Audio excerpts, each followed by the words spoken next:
So we take these long breaks, and then usually the last set we have a jam or whatever. So it's a long break. It's like going to be 3 in the morning. And Dion says, "Joanna, come here to the dressing room." Okay, what's up? There's some English guy here. He's going to play my guitar, and you're going to jam with him. I go, "An English guy?" He goes, "Yeah, I don't know, some rock guy." So I was like, okay. So I walk out, and there's a guy from Atlantic Records. You used to always see as Rick. Rick says, "Joanna, come here." I was like, he goes, "I want you to meet somebody." I was like, I listened to Led Zeppelin like every morning for years, you know, it's like get up and go. And I was like, well, we all love Led Zeppelin. So I was like, oh my gosh, Steve. And he was just a really sweet, polite guy. He jammed. We did 5 songs. And yeah, he got up on stage. He played me on Les Paul. But see, it was before cell phones, so it doesn't count. No, because like there's like none of that. You know, pisses me off to this day. I'm like, why? And yeah, so Sugar Blue and Valerie Wellington. They sang and they led it, and then it was like our rhythm section from the band and Jimmy Page and I. Holy shit! Okay, yeah. When the levee breaks, break it down for us, please.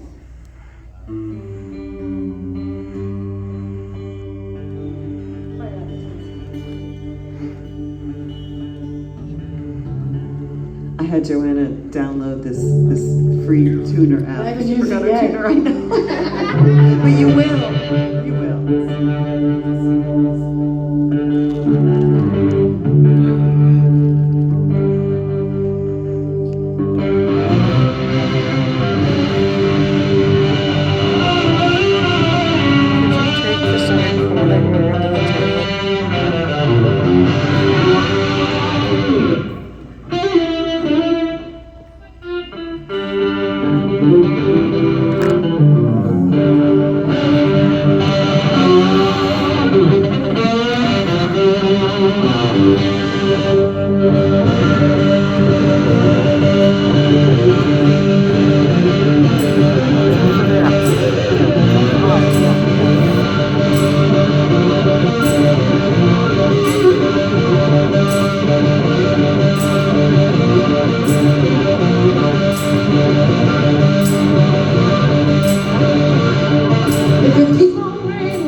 Amazing.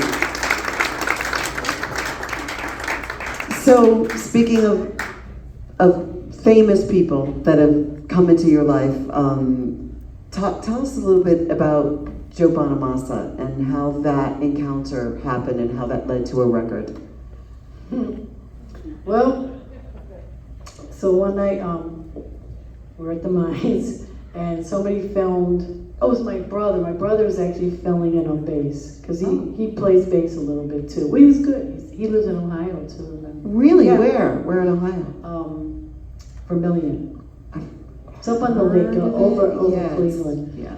So, but he was an airline pilot for United. So, anyway, so he was playing bass, and his friend filmed it and put it on social media. And for some reason, it was me playing Walking Blues, doing my thing, and it went kind of crazy. Like it had hundreds of thousands of views in one day, and it kept climbing and climbing. And all these famous people were like Vernon Reeve from Living Color, and like, who is this woman? I know Vernon. Yeah, he's cool. He's so cool. Yes, he is. And then, and I love that band. And then Tracy Guns, who I never knew, but he was the original Guns N' Roses guitarist, and he's with LA Guns. He and I still talk. He reached out, and then Joe Bonamassa. So I'm messaging these people back on Instagram, like, hey, I'm Joanna Connor.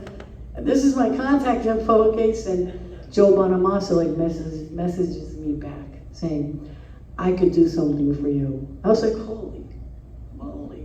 Well, I said something else, but so that's how that started. Wow.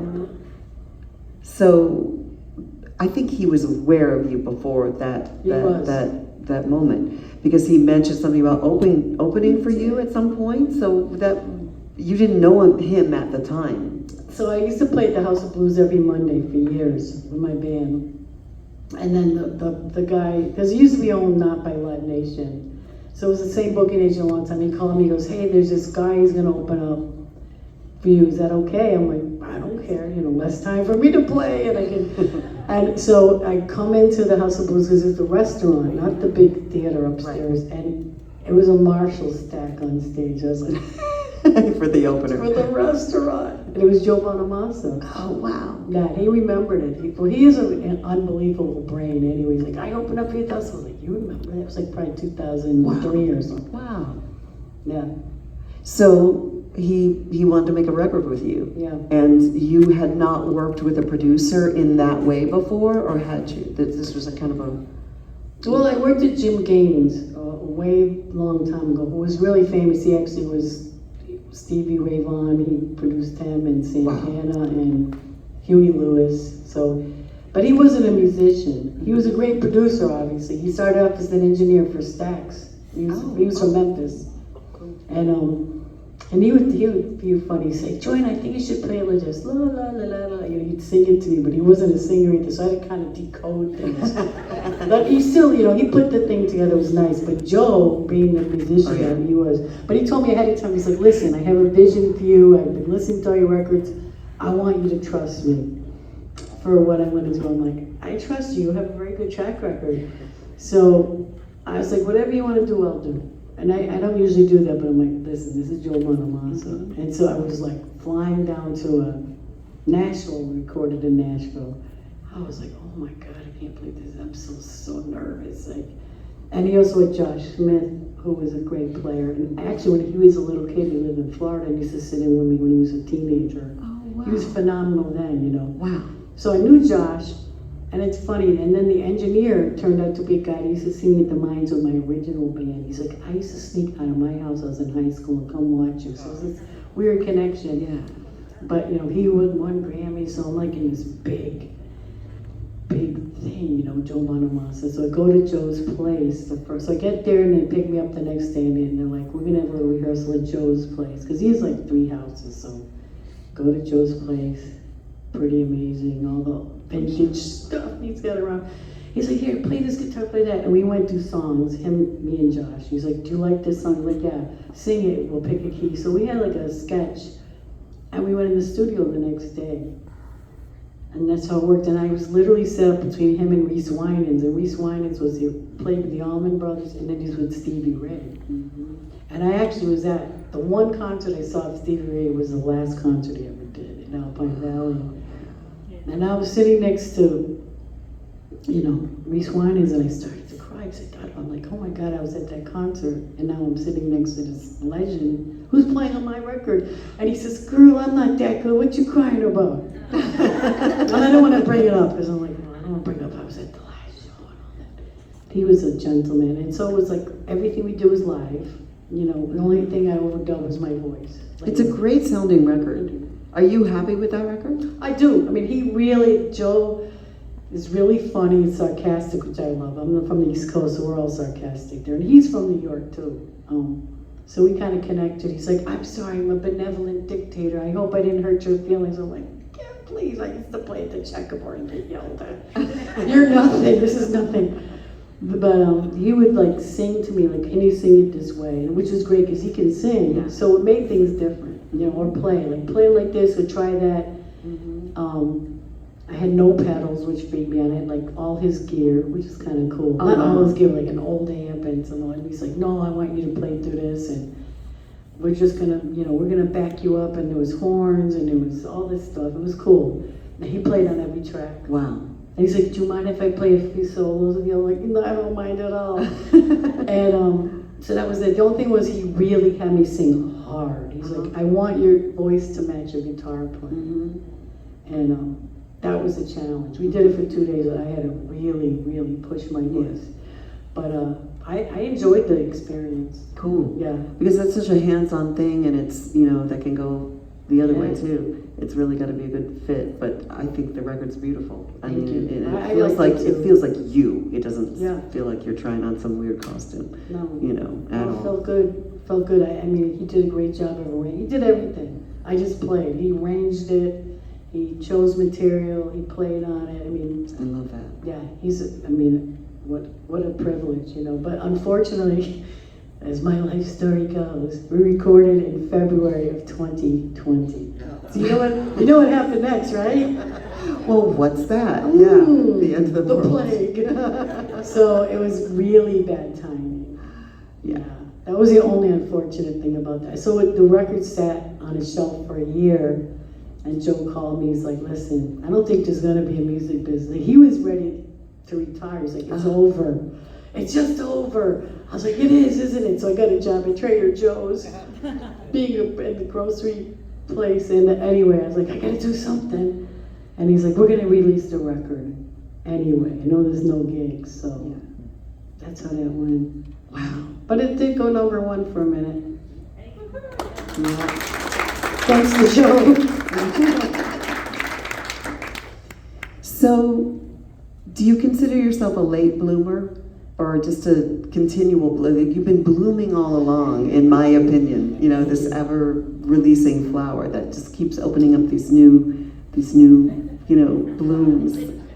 Do you? You seem that way to me. She's lovely. Well, no, I mean, we were talking backstage, and I'm like, wow, you know, Joanna, I really feel like you should write your memoirs. You should write a book. You have such a fascinating life and such a unique slice of like musical experience from a particular place that's so steeped in tradition and history. But at this point in your life, what do you see ahead? What would you like to see 5 years from now? Oh boy. Well, that can be a political statement too. And it should be. Oh gosh, what do I see for myself? Well, I'm in a very reflective stage right now. I mean, I got married. I'm living in Jamaica. When mostly I'm here, but I live down on the island, and I live in the country. And it's a real culture change, but a real lifestyle change. I love it, but it gives me a lot of time to think, and I'm kind of just floating at this point. I wanted to make some, well, we'll see. My son's in music, and I'm kind of thinking about making a record with him. That would be amazing. Yeah. That would So, be amazing. yeah, we're churning. It might take a little while, because you know how kids are. Their mom, I'll get it done, Mom. He was always like that. Do your homework. Oh, I will. So, yeah. So your son's a producer? Yes. Does he play an instrument as well? He was a drummer. When he was a kid, he was really good. He used to play when he was a year old. Like if there was YouTube, then he would have been a sensation. So he played with Luther Allison many times. He was like 7. Wow. So, but he was a very gifted athlete too. So in high school, he made a decision to leave music and be an athlete. Mm-hmm. But then he was in college and had a catastrophic leg injury. Like he has his foot's hung on by wires and stuff. He's okay, but not to play any kind of sports. So he was kind of drifting around, and he's like, I bought I have a little studio. I've been kind of interested in it.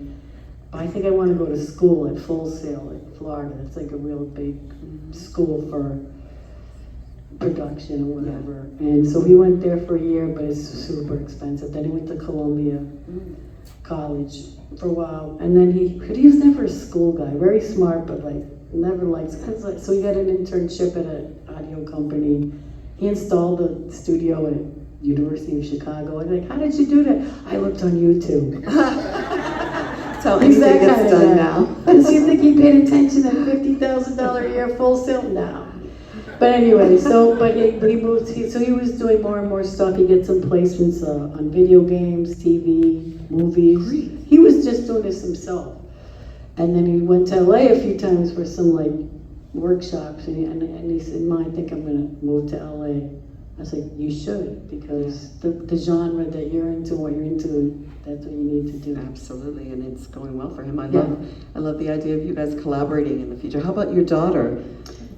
Well, she became the basketball player. So she played in Indiana State. She got a full ride, and she also got a master's degree for free. During the pandemic, she was a graduate assistant, and now she's an assistant coach at Dominican University. Wow. So she became the athlete. Yeah, I talked about Mom. earlier. Well, I am so grateful to you for the time has kind of flown by, and I want to make sure that we play another song. But I do. Is there any questions from the audience? I want to open things up for just a second. Is there anything that I didn't cover that anyone wants to ask? Anything? Anyone? Oh, you read the book, Jennifer. Jennifer, do you want to speak to that book? Stand up and show everyone this book. I'll show it. Both of these women are in this book. Oh. I put this book together. I was approached by a London publisher when I lived in London. And I've been a blues photographer for almost 30 years. And both of these women are in this book, along with other women or other blues artists, women around the world. And what makes it unique is that all the women write their own story, right? And they're accompanied by my photographs. So I now live back in Chicago from London, but it's a really one-of-a-kind book. Jennifer Noble, you could find, you're online. Yeah, I'm really. She's easy to find. It's probably everywhere, but you can get it from me too. So I just want one copy tonight. So this is absolutely thrilling for me to see both of these talented women on stage together. Thank you. Without a doubt, I wanted them in this book, and I'm really honored that they are in it. Thank you so much, Jennifer. I want to do some thank yous here just for making this show possible. Thanks to the Aurora Women's Empowerment Foundation for making this series happen.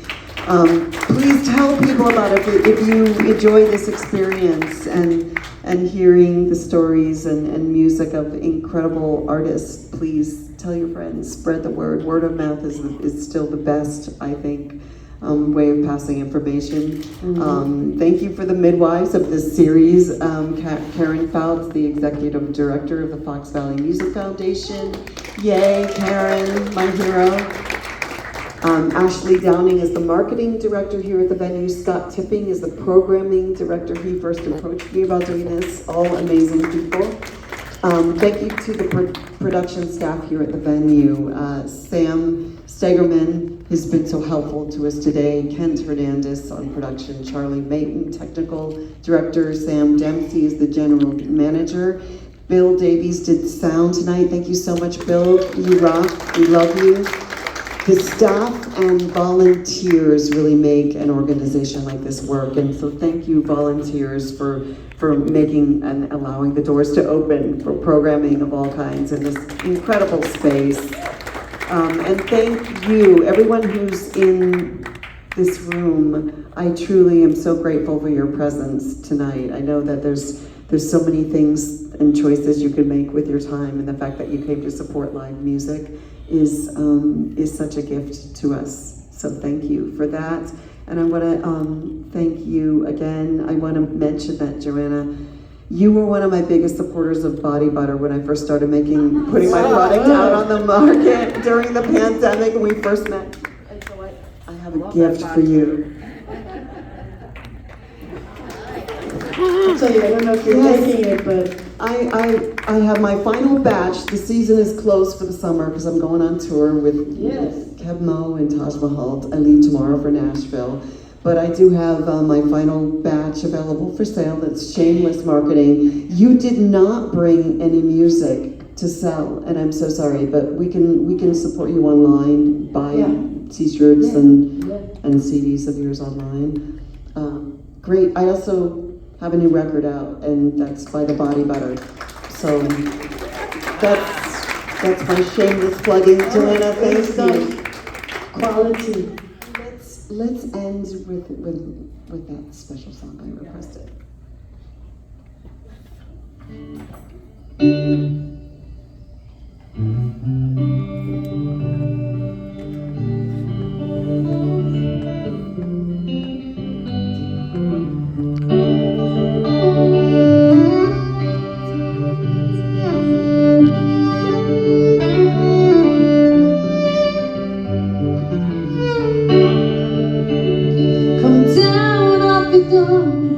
Leave your body alone. Somebody must change it. You are the reason I waited so long. Somebody holds the key without giving in line.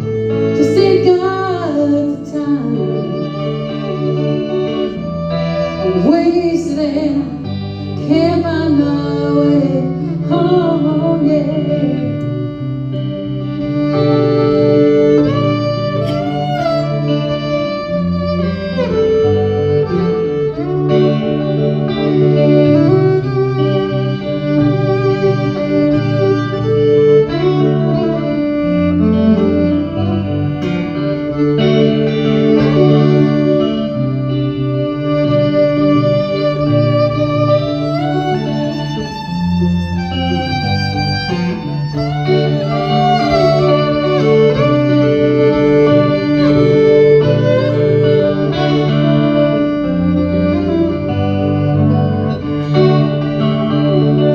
Down on your own, leave your body alone.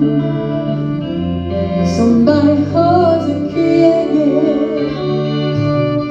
You are the reason I've been waiting all these years. Somebody must change without leaving. Just take out the time. I'm wasted and I can't find my way home.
in my life with ooh, yeah, yeah.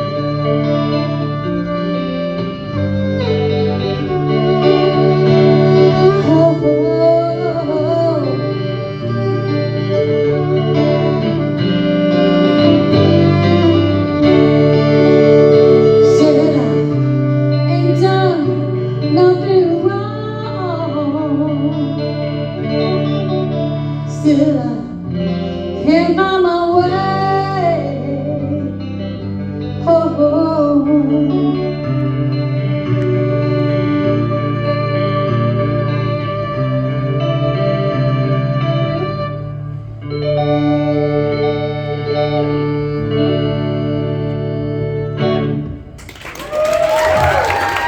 Joanna Connor, everybody. And Harris, y'all. Thank you so much.